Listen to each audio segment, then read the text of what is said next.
Oy, magandang araw po. Magandang araw sa ating lahat. Ayan, magandang araw po no, sa ating mga minamahal na viewers. Magandang araw.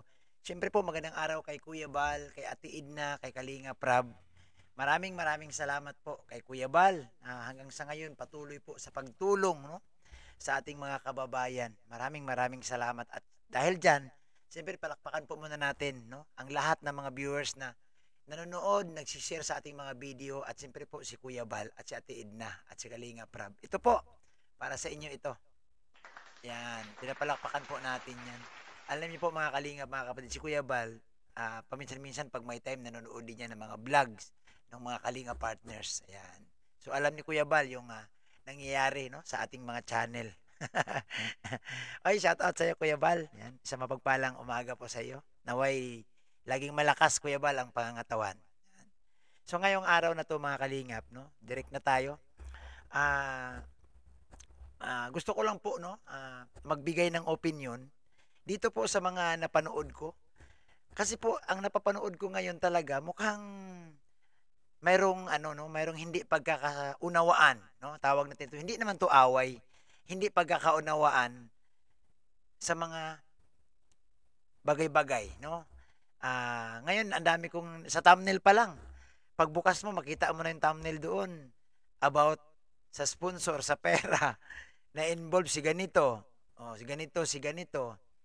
Ano nangyari? Ano nangyari? Bagong taon, no? Bagong taon, bagong pasok ng taon. Ang buong akala ko talaga itong pagpasok ng buong bagong taon, pagbalik ni Royal Umalalag sa dait, akala ko ayos. Akala ko wala nang wala nang problema.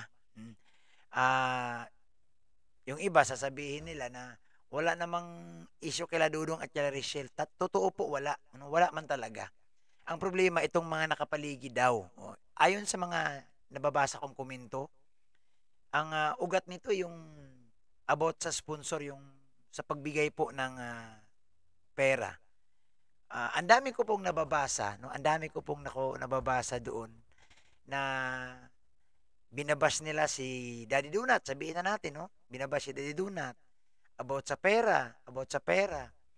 Yung dating magkakasama, yung dating magkakaibigan, ngayon mukhang hindi na nag-uusap dahil nagbabangayan na, dahil nagkakatampuhan, dahil sa pangyayari. Ano nangyari sa Rochelle community? Ano nangyari sa mga supporters po ng Rochelle? Oo. Sa ganang akin, no, bilang isang kalingap reactor, eh, sana maganda rin talaga pag-usapan in private, no? Kunyari ako, mayroong hinaing, mayroong hindi nagustuhan, wag mo na idaan sa live, o wag mo na idaan sa mga kaibigan or sa mga ganito kasi doon naglilik. Ang mainam, i-message mo yung tao, no? Kung hindi man nagkakasundo, kung may mali, kung hindi nagkatugma, diretsuhin mo na, no? Wag yung parang magpaparinig, magpapahaging, pangit po. Totoo man na hindi walang problema kila Rachel at kila Ruel kasi si Ruel legit na charity vlogger yan. Kaso nga lamang, nakakaladkad po dito ang Rochelle. Aminin man natin sa hindi, pag gumawa po ng issue itong mga nakapaligid, hindi man pwedeng hindi mababasa ni Rachel yan. Hindi man pwedeng hindi mababasa ni Ruel yan. Ano, hindi na lang si Ruel titingin ng cellphone? Hindi na lang titingin ng cellphone si Rachel? Si Tatay Rizan? Alam niyo po, dito sa nangyari ngayon, na si Daddy Donut ang na-involve, hindi ako maniniwala po, sa totoo lang, na hindi alam nila Rachel yan. Hindi alam nila Tatay Rizan. Oo. At, siyempre, magkadugo yan, magkamag-anak. Off-cam, nag-uusap yan, nagtatanungan yan, uy, ano nangyari? Ba't ikaw ang mainit ngayon? Ganon. So, maapektuhan talaga yan. Makakarating, hindi man totally na, pero makakarating yan kila Rachel, kila Ruel Umalalag. At siyempre, magkakaroon talaga yan ng kunting pag-alinlangan. No? At medyo makakadistract baga, no? Sa focus ni Rachel at ni Ruel. Kasi sa ngayon, ang nakikita ko talaga na Sa ngayon ha, na nababasa ko, ang dami pong nagbabas kay Daddy Donut, no? At di ko alam, no? Sa pangyayari. Pero madali naman solusyonan eh. Yung sabi ko nga, yung hindi nagkakaunawaan, pag-usapan na lang sa pribado, no? Pag-usapan na lang na yung bang pag-uusap na may kababaang loob, hindi yung pag-uusap na medyo matapang kasi hindi magkakaayos. No, kung mayroon lang, wag nang ano, yung magpakumbaba na lang bawat isa na, "Uy, pasensya ka na ganito, nagkamali." Madaling ayusin. Kasi ang inaalala ko dito yung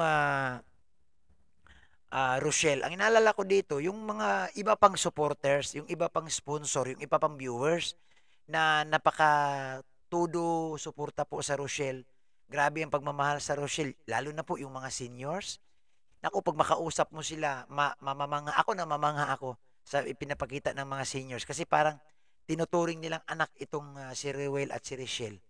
So nakakahiya po no na si Ruel at si Richelle hindi naman totally madadamay. Kung kaya lang nakakabit yung issue. Oo, kasi sasabihin, hindi yung pinadala ko do para to sa project ni Ruel, para to sa project ni Richelle or para to sa mga kawanggawa nila. O di, connection pa din, no? Abot pa din kila Richelle, kila Ruel. Yun ang hindi maganda. Kaya, siguro ano, no? Kung may pagkakamali, di, manghingi ng sorry. Kung wala naman, ay di, wala. Ganun lang po, no? Sa ngayon po kasi talagang hindi matapos-tapos, no? 2024, bagong pasok ng taon, bagong buwan, ganito ang nangyayari, no? So, tama yung mga nababasa ko na idaan na lang po no sa pag-uusap, no? Wag na pong mag-live. Oo, wag na po daw sabihin sa live, wag na po sabihin sa harap ng kamera kasi ang dami pong nakakapanood niyan. Lalo na pagdating sa Rochelle, no? Lalo na pagdating sa kanila. Eh sobrang nakakahiya, no? Sobrang nakakahiya talaga, no? Na malaman ng ibang viewers at yung iba kasi yung viewers, hindi naman din talaga sila tipong mahilig sa marites. Sila po sa charity talaga sila nakatutok sa kay Ruel, kay Richelle. Nasasaktan sila, no? Yung bang nakakaramdam sila na nawala ng gana, yung iba naman parang nadidismaya dahil nga po sa pangyayaring ito, no? Dahil kita nyo lang yan, no? Ang mga fans nila ni Ruel, grabe, mga senior, karamihan. Nakaraan lang, napanood ko sa vlog ni Ruel, nung pagdating ni Ruel, may nag-aantay na ng senior sa bahay ni Richelle. O, ganun po sila kamahal nung mga senior. Kaya, ang mas mainam talaga, no? Kung may mga pagkakamali, natural, hindi man siguro lumabas itong ganitong issue kung walang nagkamali, walang nagkulang, pag-usapan na lang. Ang isipin na lang natin talaga, para sa akin na ito'y opinion ko personal, matigil na, no? Yung ano baga ni Ruel, yung charity ni Ruel, magtuloy-tuloy, focus po kasi, sayang kasi yung mga project ni Ruel kung maantala, no? Kung ang ibang mga sponsor, mag-alangan, kasi yung kanilang mga itinutulong kung saan nagpunta, mas mainam talaga focus tayo kay Ruel at tulungan natin si Ruel na i-promote, no? At wag nang magka-issue, wag na aabot, no? Wag nang patagalin baga, wag na pong lumala na hangga't si Ruel na ang magsasalita. Oo. Sana ganun, no? Ingatan natin sila si Ruel, sila si Richelle, ang Matubang family, ang Morales family. Sana maging kasama tayo sa magbigay din po ng advice kung ano ba ang dapat gawin. Wag na po maglabas, wag na po mag-leak ang mga impormasyon na hindi po makakatulong sa Rochelle. Yan po importante kasi pag nag-leak po yan, kahit sabihin natin hindi totoo yan, naku po, lalo na kung may mga audio recorded yan, lalo na kung may mga usapan diyan kahit na sabihing walang mga mukha, eh pwede po talaga 'yan makakasira, no? So, 'wag na, ah, mahirap ngayon kasi dahil siyempre madali kang ma-screenshot. O 'pag nag-usap kayo puwede kang mai-record kung mali yung ano mo. So, hindi po puwede talaga. So, dapat ingat po, 'no, ingat po. Kasi ang, pakay lang naman natin na matulungan si Ruel, 'no?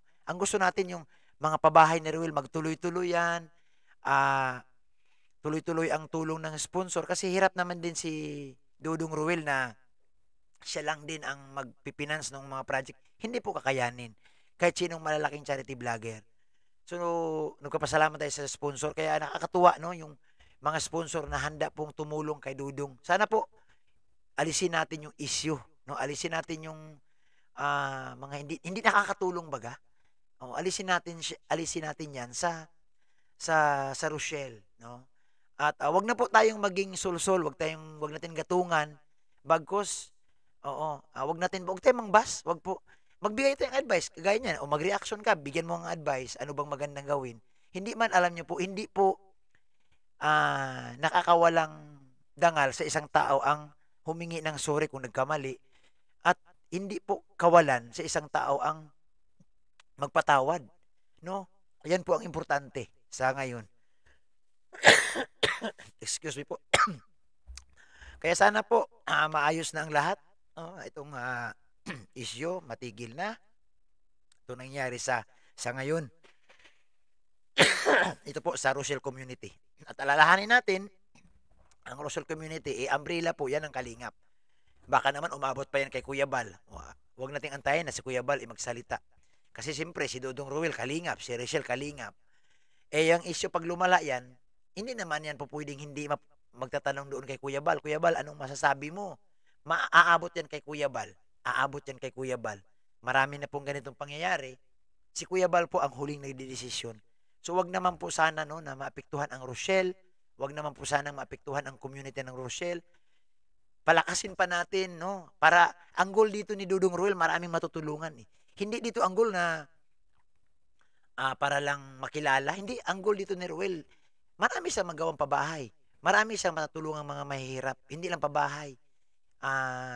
Mabago ang buhay, feeding program, marami 'yan. So sana 'no, sa makakapanood nito, eh, tulungan natin si Dudong 'no, tulungan natin si Rochelle na maging maayos at magiging mapayapa na po ang Rochelle at siyempre tayong lahat. So 'yan po ang ating, maiksing, reaksyon 'no, sa araw na ito. At ito, nabumungad sa akin itong kapatid ni Dudong, si Kalingap Angeles, suportahan din natin at ang kapatid ni Rochelle. Maraming maraming salamat sa inyong lahat, mga viewers, mga Kalingap partners. Sa mga sponsor po, maraming salamat sa inyo. At isang mapagpalang araw po sa ating lahat.